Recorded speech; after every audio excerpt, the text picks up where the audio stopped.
नमस्कार, आप देख रहे हैं अमृत दर्शन न्यूज और मैं हूं आपके साथ मानवी ठाकुर। शुरुआत करते हैं आज की खास खबरों के साथ। केंद्रीय वित्त मंत्री निर्मला सीतारमण ने मोदी सरकार का तीसरा आम बजट पेश किया, जिसमें मुख्य रूप से मध्यम वर्गीय परिवारों को राहत प्रदान की गई है। इस बजट में टैक्स छूट की सीमा 12,75,000 रुपए कर दी गई, जिसको लेकर मध्यम वर्गीय परिवारों में उत्साह देखा गया। व्यापारी वर्ग, युवाओं और महिलाओं ने बजट को लेकर मोदी सरकार की प्रशंसा की। व्यापारियों ने कहा कि ये बजट अभी तक का सबसे अच्छा और स्वर्णिम बजट है, क्योंकि अभी तक के बजट में उच्च वर्ग और गरीब वर्ग को प्राथमिकता दी जा रही थी, लेकिन इस बजट में मध्यम वर्ग पर ध्यान दिया गया है। बजट पर चर्चा करना जा रहे हैं।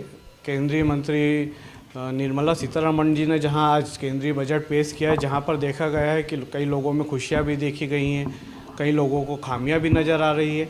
इस मामले में आज विस्तृत चर्चा करने के लिए हम आए हैं चैम्बर ऑफ कॉमर्स भोपाल के ऑफिस में, जहां पर हम प्रेसिडेंट पाली जी से चर्चा करेंगे कि आखिरकार जो बजट पेश किया गया है तो व्यापारियों को इसमें क्या फ़ायदा है या क्या नुकसान पहुँचने वाला है।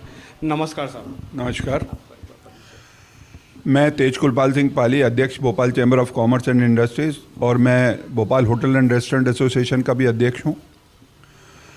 आज जो माननीय मंत्री श्रीमती निर्मला सीतारमण जी ने बजट पेश किया है वो बहुत ही सराहनीय है, और मैं तो समझता हूँ कि अभी तक के जितने भी बजट पेश हुए हैं उसके अंदर यही बजट है ऐसा है कि जिसके अंदर कुछ दिख रहा है कि उन्होंने जनता के लिए किया है।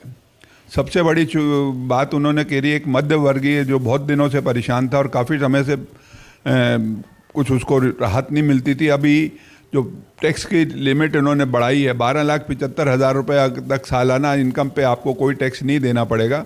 बाकी उसके बाद जो 4 स्लैब हैं 5%, 10%, 15%, 20%, 25% और 30% के, वो भी बहुत ही अच्छे हैं। मतलब 24 लाख के ऊपर अगर आप कमाते हैं तो 30% के लिमिट में जाएंगे, जो बहुत अच्छा है कि हर व्यापारी वर्ग को इससे संतुष्ट होना चाहिए। बाकी उन्होंने किसानों के लिए क्रेडिट कार्ड की लिमिट बढ़ाई है, महंगाई को देखते हुए ये भी बहुत बड़ा कदम है, बहुत अच्छा सराहनीय कदम है। बाकी उन्होंने युवा और महिलाओं के लिए कोई इतना विशेष इस बजट में नहीं, पहले से ही काफ़ी कर रखा था उन्होंने, बाकी युवाओं के लिए कुछ कर सकते थे। और तीसरा, ये जो टूरिज़्म इंडस्ट्री को कुछ भी बढ़ावा नहीं दिया है इन्होंने। टूरिज़्म इंडस्ट्री से बहुत बड़ी संभावना है इनको रेवेन्यू जनरेट करने की। अगर ये टूरिज़्म के लिए कुछ पैकेजेस देंगे तो वो काफ़ी अच्छा हो सकता है भविष्य में कुछ इनको करें। हमें उम्मीद है कि ये कुछ करेंगे। बाकी ऑल ओवर बजट बहुत अच्छा है, हर आदमी इससे प्रसन्न है। धन्यवाद। मैंने बात करी पाली जी से, जिन्होंने बताया कि ये बजट जो है व्यापारियों के लिए भी फ़ायदेमंद है, किसानों के लिए भी है। इसमें ज़रूर महिलाओं और युवाओं के लिए भी आगे चलकर सरकार को और अच्छा करना चाहिए, क्योंकि सरकार युवाओं और महिलाओं के लिए तो कर ही रही है लगातार। बाकी आगे चलकर भी उन्हें और अच्छा सोचना चाहिए, ताकि समाज में एक अच्छी पहल हो, लोगों को बढ़ावा मिले, लोग आगे उन्नति कर सकें। कैमरा पर्सन नवीन के साथ राहुल अग्रवाल, अमृत दर्शन। नमस्कार दोस्तों, आज हम बजट पर बात करने के लिए न्यू मार्केट में आए हुए हैं। यहाँ पर हम सरदार जी के नाम से शाही पंजाबी छोले भटूरे की दुकान पे खड़े हैं। यहाँ पर हम बात करेंगे नानक जी से कि आखिरकार ये बजट लोगों के लिए कितना लाभदायक रहेगा। नमस्कार साहब। मैं नानक सिंह दुआ, न्यू मार्केट व्यापारी महासंघ से निर्विरोध अभी अध्यक्ष चुना गया हूँ। मैं आपको बताना चाहूँगा कि वित्त मंत्री ने जो इस बार का बजट जो दिया है ना, बहुत सराहनीय बजट दिया है, बहुत अच्छा बजट दिया है। पहली बार ऐसा लगा कि मध्यवर्ती लोगों के लिए, छोटे लोगों के लिए बहुत अच्छा मतलब कहने का बजट आया। इनकम टैक्स में देख लो आप 12-12.5 लाख की छूट दे दी, बहुत बढ़िया हुआ। अगर जाएँ तो फिर खाने पीने में भी काफ़ी फ़र्क पड़ा। इलेक्ट्रॉनिक में थोड़ा महंगा किया उन्होंने, ये मानते हैं। बाकी आम चीज़, खाने पीने की चीज़ें और कपड़ा व्यवसाय में भी काफ़ी फ़र्क पड़ा है। हैंडलूम के अंदर आ जाएँ तो उसमें भी बहुत छूट दी गई है, हैंडलूम के अंदर भी। और मतलब काफ़ी ऐसी चीज़ें हैं जिसमें हमें मतलब लग रहा है कि मतलब काफ़ी अच्छा जाएँ तो अपन बीमा सेक्टर में भी जाएँ तो 100% की छूट दी गई है उसमें भी, कई चीज़ों के अंदर। तो मतलब सराहनीय है। तो मैं चाहूँगा कि मतलब इस बार जो बजट है आम पब्लिक खुशी रहेगी। तो धन्यवाद। इसमें अभी जैसे न्यू मार्केट के व्यापार में अब इससे फ़र्क पड़ेगा, क्योंकि यहाँ पर आम आदमी ज़्यादा आता है। देखिए साहब, व्यापार में फ़र्क पड़ेगा, व्यापार अच्छा चलेगा। हम तो चाहते हैं व्यापार अच्छा चले, देश प्रगति आगे करेगा, तो अच्छी चीज़ें हैं सब। ठीक है, धन्यवाद।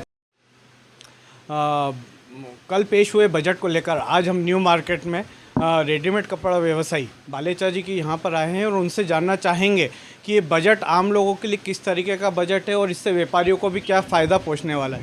नमस्कार साहब। नमस्कार, मैं संजय वलेचा, न्यू मार्केट व्यापारी महासंघ का उपाध्यक्ष हूँ। मेरा कपड़े का व्यवसाय है। इस बार माननीय श्री निर्मला सीतारमण जी द्वारा जो बजट पेश किया गया, उस बजट को देखकर मुझे ऐसा लगता है कि ये भारत के इतिहास में सबसे स्वर्णिम बजट है। उनके द्वारा ये जो बजट पेश किया गया, इसमें कोई भी व्यापारी हो, शिक्षा विभाग वाले हों, किसान हों, फैक्ट्री वाले हों, जूते चप्पल वाले हों, टॉफ़ी वाले हों, जो भी जिस तरीके का व्यवसाय करता है, व्यापारी भी बहुत खुश है और सर्विस करने वाला भी खुश है, क्योंकि उसको टैक्स में काफ़ी 12,75,000 रुपये जॉब वाले के लिए फ्री छूट है। और व्यापारी के लिए भी पहले जो स्लैब होता था, उस स्लैब में 20% भरना पड़ता था, जो कि अब स्लैब में 5% और 10% और 15%, मतलब काफ़ी बहुत ही शानदार बजट है। हम इसका स्वागत करते हैं। इससे व्यापार में कितना फ़ायदा होने की आपको उम्मीद है? ये बजट जब पेश हुआ है और इसमें काफ़ी 12,75,000 जो 7.5 लाख से बढ़ाकर किया गया है, वृद्धि की गई है इसमें छूट में, तो इससे आपको लगता है कि बाज़ार में जो है ग्रो होगा, बढ़त आएगी किराती में? निश्चित ही आम जनता के पास जब पैसा बचेगा तो वो बाज़ार में ही खर्च करेंगे। अपने बच्चों के लिए कुछ लेना है या फ्यूचर में उनके लिए कुछ प्लान करना है, तो निश्चित ही बाज़ार में रौनक लौटेगी, वापस रौनक लौटेगी। हम इसका स्वागत करते हैं।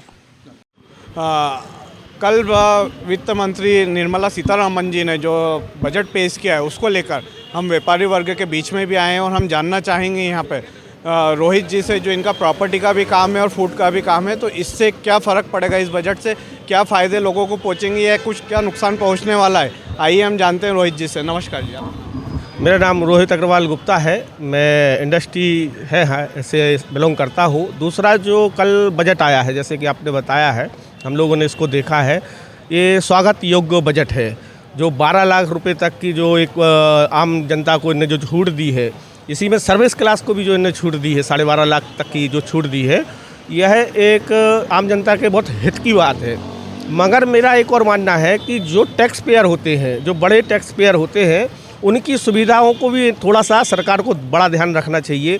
जैसे कोई ऐसी योजना आना चाहिए कि टैक्स पेयर, जैसे कई हमारे व्यापारी हैं जो एक्सीडेंटल चले जाते हैं, फिर व्यावसायिक जो उनके घर का मुखिया होता है वही चला जाता है, बड़ा टैक्स पेयर होता है, मगर उनके बच्चों को कोई बीमा नहीं मिलता है, कोई ऐसा इंश्योरेंस नहीं होता है। तो ऐसी कोई एक पेंशन होना चाहिए टैक्स पेयर उद्योग के लिए, कि अगर ऐसा एक्सीडेंटल कुछ हो जाता है ऐसे परिवार के साथ, तो उनको एक ऐसी एक योजना सरकार बनाए कि उनके परिवार को मदद मिल जाए। लाखों करोड़ों रुपया टैक्स देने वाला और एक एक्सीडेंट में वो परिवार को खो देता है और उसके परिवार को फिर कोई देखने वाला नहीं होता है। तो हमारा मानना है कि सरकार को इस बारे में भी विचार करना चाहिए। अच्छा, जैसे अभी ये टैक्स में इतनी छूट दी गई है, इस पे आपका जो प्रॉपर्टी का व्यवसाय है, इसमें क्या फ़र्क पड़ेगा? बहुत फ़र्क पड़ेगा। जो 12 लाख रुपए की छूट दी है, इसमें आम जनता के बजट में एक उत्साह का माहौल तो है। तो अब आदमी कई चीज़ों में विचार कर सकता है, EMI भर सकता है, EMI के भरने के समक्ष हो गया है, तो वो मकान भी खरीदेगा, प्लॉट भी लेगा, तो इसमें प्रॉपर्टी बिल्कुल बूम आएगा। बिल्कुल 100% है कि लोग अब इस विचार करेंगे प्रॉपर्टी की तरफ। देखिए, हमने आज एक प्रॉपर्टी का काम करने वाले हमारे रोहित गुप्ता जी से जानना चाहा था कि जितनी सरकार ने छूट दी है आम आदमी के लिए, एक मिडिल क्लास के लिए, ताकि अब वो अपना घर भी खरीद सकता है, EMI भी आराम से भर सकता है, तो कहा जाए तो ये लोगों की नज़रों में एक अच्छा बजट पेश किया है केंद्र सरकार ने। कैमरा पर्सन नवीन के साथ राहुल अग्रवाल, अमृत दर्शन न्यूज़, भोपाल।